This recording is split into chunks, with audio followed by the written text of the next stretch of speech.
Employees కూడా, ఇందులో చాలామంది గవర్నమెంట్ ఎంప్లాయీస్ కూడా ఉన్నారు. అదే గవర్నమెంట్ ఎంప్లాయీస్ కూడా వాళ్ళ పైన కూడా యాక్షన్ తీసుకోవాలి.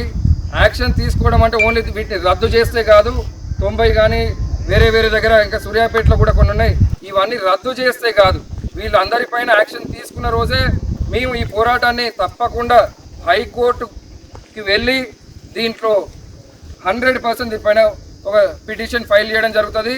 ఇందులో జగదీశ్వర్ రెడ్డి సూత్రధారిగా ఉన్నాడు కాబట్టి దీన్ని తప్పకుండా కూడా కేంద్ర ప్రభుత్వ దృష్టికి తీసుకెళ్ళి ఎంత కఠినంగా శిక్షించగలుగుతారో, అలాగే జగదీశ్వర్ రెడ్డి బినామీ ఆస్తులు, బినామీ పేర్లు ఏవేవైతున్నాయో ఇలా సగం మంది అదే బినామీలు ఉన్నారు. ఈ బినామీలని ఆ జగదీష్ రెడ్డిని సూర్యాపేటలో పేదోళ్ళకు న్యాయం జరిగేంత వరకు, ఎంతమంది పేదోళ్ళు 2013కు ముందు ఇల్లులు కట్టుకొని కూడా వాళ్ళకి రెగ్యులరైజ్ కాకుండా ఉన్నాయో వారికి కూడా తప్పకుండా ప్రతి ఒక్కరు కూడా రెగ్యులరైజ్ చేసేటట్టు చేస్తాం. అదే కాకుండా డబల్ బెడ్రూమ్ డ్రా, అది కూడా ఇదే ఫ్రాడ్ వెంకట్రావు గారు, ఇదే ఫ్రాడ్ వెంకట్రావు ఆ డబల్ బెడ్రూమ్ డ్రా అక్కడ నిల్చొని తీయాల్సిన డ్రాని అదే వెంకట్రావు అక్కడ నిల్చొని చేయకుండా మున్సిపల్ కమిషనర్ పి రామాంజుల్ రెడ్డిని పెట్టి స్టేజ్ పైన ఒక డ్రామా ఆడి ఆ స్టేజ్ పైన కౌన్సిలర్లకు సంబంధించిన వాళ్ళ భర్తలు లేకపోతే కౌన్సిలర్కి సంబంధించిన ఇంకా వేరే వేరే వాళ్ళ చుట్టాలందరూ కలిసి కమిషనర్ చెవిలో ఏ పేరు చెప్తే అదే పేర్లు డ్రా చేయడం జరిగింది. ఆ డ్రాని కూడా ఏదైతే 803 కట్టిన ఇల్లు 300 చిల్లర, తీసిన 804 లబ్ధిదారులు అని చెప్తున్నారు. ఆ 804 కూడా రద్దు చేసేంత వరకు, ఎందుకంటే అవి న్యాయబద్ధంగా జరగలేదు.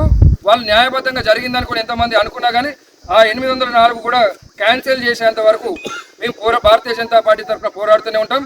వీరందరికీ శిక్ష పడేదాకా ఈ భారతీయ జనతా పార్టీ పోరాడుతూనే ఉంటుంది.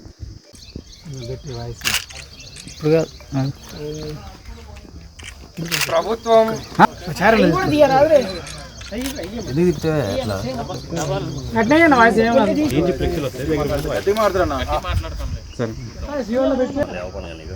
గత బీఆర్ఎస్ ప్రభుత్వం పేద ప్రజల కోసం జియో నెంబర్ 58, 59 చాలా కాలం నుంచి ఏదైనా ప్రభుత్వ భూమిలో ఇల్లు కట్టుకొని ఉంటే వాళ్ళకు రెగ్యులరైజ్ చేయడం కోసమని 150 గజాల లోపైతే జియో నెంబర్ 58 కింద అని, 150 గజాలు మించితే 250 గజాల లోపైతే జియో నెంబర్ 59 కింద అనేది రెగ్యులరైజ్ చేసుకోవచ్చు అనేది ఒక స్కీమ్ పెట్టారు.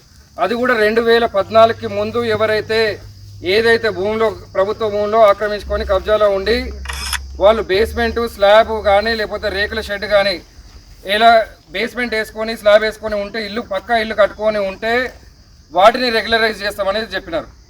అయితే ఇక్కడున్న మాజీ మంత్రి అంటే జగదీశ్వర్ రెడ్డి అనుచరులు ఈ సర్వే నెంబర్ 126 కుడకుడాలో ఉన్న సర్వే నెంబర్ కానీ ఇంకా సూర్యాపేటలో వివిధ సర్వే నెంబర్లలో ఇల్లు లేని దగ్గర ఫోటోషాప్లు మార్ఫింగ్లు చేసి ఇల్లు ఉన్నట్టు సృష్టించి 2013లోనే అయితే 91, 92లో పుట్టిన వాళ్ళు కూడా 2013లోనే ఈ అడవిలో, ఇదంతా అప్పుడు అడవి ఉంటుండే, ఈ అడవిలో అప్పుడే ఇల్లు కట్టుకున్నట్టు, వాళ్ళకు 19 ఏళ్ళు ఉన్నప్పుడే 20 ఏళ్ళు ఉన్నప్పుడే ఇక్కడ ఇల్లు కట్టుకున్నట్టు ఫోటోషాప్లు మార్ఫింగ్లు చేసి దీనికి పంచాయత్ సెక్రటరీ కూడా అప్పట్లో వీడియో అంటుండే విలేజ్ డెవలప్మెంట్ ఆఫీసర్ అని. అయితే 2013లో ఉన్న పంచాయత్ సెక్రటరీ సంతకం కాకుండా 2013 తర్వాత వచ్చిన రాజశేఖర్ రెడ్డి అనే ఒక పంచాయత్ సెక్రటరీ వీడియో ఎవరైతే ఉన్నారో ఆయన సంతకంతో కొన్నిటిపైన అయితే ఇంకా ఫోర్జరీ చేసి సంతకాలు ఫోర్జరీయే, డేట్లు ఫోర్జరీయే, మీ సేవలో ఒకటే రోజు అన్నీ అప్లై చేసినారు అందరు, ఎంతమంది ఉన్నారో అంతమంది. అయితే అదే కాకుండా ఇందులో అతిపెద్ద తప్పిదం ఏంటంటే వీళ్ళు చేసింది, ఇక్కడున్న నాయకులు ఎవరెవరైతే కనిపిస్తున్నారో ప్రతి నాయకుడు కూడా 200 గజాలు కానీ 250 గజాలు కానీ 400 గజాలు కానీ 1000 గజాలు కానీ 1900 గజాలు కూడా చేసుకున్నారు.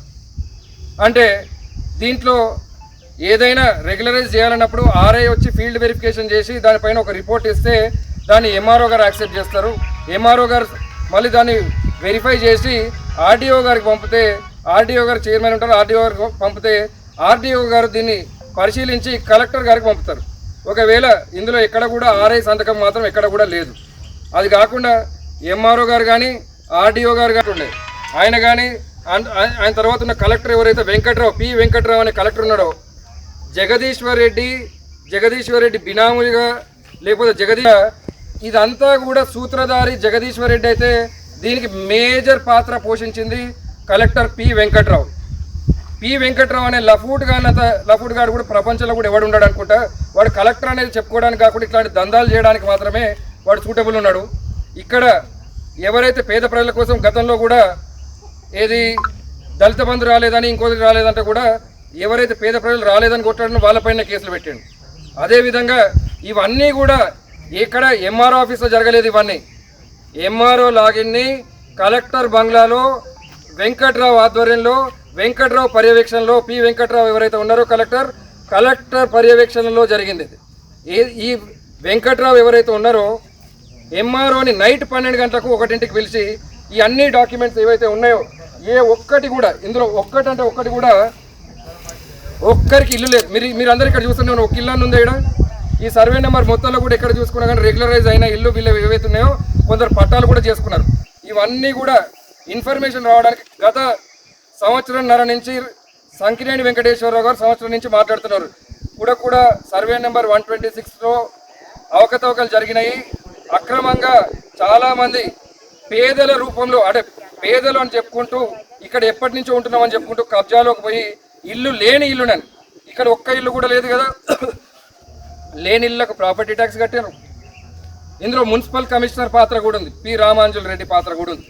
అదే కాకుండా ఈ లేని ఇళ్లను ఉన్నట్టు సృష్టించడానికి ఎన్ని నకిలీ డాక్యుమెంట్లు సృష్టించారంటే, ఏదో ఇంటి ముందు ఎవరో ఫోటో దిగుతారు, వాళ్ళకు 2013 డేట్తోని గ్రామ పంచాయతీ రిసిప్ట్ ఉంటుంది. ఈ రిసిప్ట్ చూస్తే సంతకం మాత్రం అందరివి కూడా 3 నెలల్లోనే 2013 1వ నెల, 2వ నెల, 3వ నెల, 4వ నెల, 5వ నెల, 6వ నెల, అంటే ఇందులో ఒక 3-4 డేట్లలోనే, ఈ 6 నెలల్లో ఒక 3-4 డేట్లలో అందరూ కూడా ఇక్కడ కబ్జా చేసిన వాళ్ళందరూ కూడా ఒకటే డేట్లో వచ్చి వాళ్ళు గ్రామ పంచాయతీకి ట్యాక్స్ కట్టినట్టుంది. ఇదే గ్రామ పంచాయతీకి ట్యాక్స్ కట్టినట్టు ఏదైతే రిసిప్ట్ ఉందో, ఇంకా నేను దీన్ని ఆర్టీఐతో ఇంకా తీసుకోలేదు, కానీ ఈ అంతా కూడా ఆ గ్రామ పంచాయతీ ట్రెజరీ కానీ గ్రామ పంచాయతీకి సంబంధించి ఏ బ్యాంక్ అకౌంట్లో వేయాలో బ్యాంక్ అకౌంట్లో వేయాల్సిన పైసలే కదా, వాళ్ళు 100 కట్టినా 200 కట్టినా కానీ ఇవన్నీ కూడా ఫోర్స్ డాక్యుమెంట్లు కాబట్టి కలెక్టర్ గారి దగ్గర కూడా దీన్ని నిరూపించడానికి ఎవరి దగ్గర కూడా ఒక్క డాక్యుమెంట్ కూడా ఉండదు. ఇవన్నీ కూడా వీళ్లకు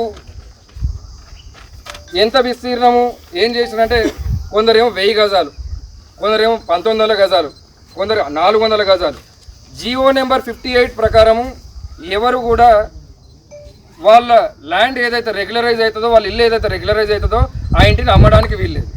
కానీ ఇట్లా అమ్మడానికి వీలు లేకుండా ఉంటుందని చెప్పి జీవో నెంబర్ 59లో కూడా 120 గజాలు ఉన్న వాళ్ళు కూడా 59లో కూడా చేసుకున్నారు, 150 గజాలు ఉన్న వాళ్ళు కూడా 59లో చేసుకున్నారు. ఎందుకు అంటే దీన్ని ఈ ఖాళీ జాగాని మళ్ళీ అమ్మడం గురించే ఈ గుట్ట వెనక కనిపిస్తున్న గుట్ట ఏదైతుందో ఈ గుట్టను కూడా మొత్తం తొలగించి సుమారు ఎకరం 4 కోట్ల రూపాయలు విలువ చేసే భూమి ఇక్కడ.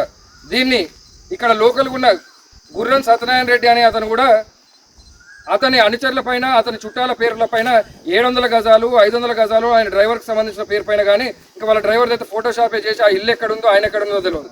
ఇంకొందరు అయితే ఇల్లు లేని దగ్గర ఇల్లుని తీసుకొచ్చి పెట్టినట్టు, లేకపోతే ఏమీ లేని దగ్గర ఏదో ఒక డాక్యుమెంట్ సృష్టించి పెట్టినట్టు పెట్టారు. ఇక్కడ ఇంకొంతమంది పోలీస్ అధికారులు ఉన్నారు, ఎంపీటీసీలు ఉన్నారు, జెడ్పీటీసీలు ఉన్నారు, వార్డు మెంబర్లు ఉన్నారు, ఇంకా పైగా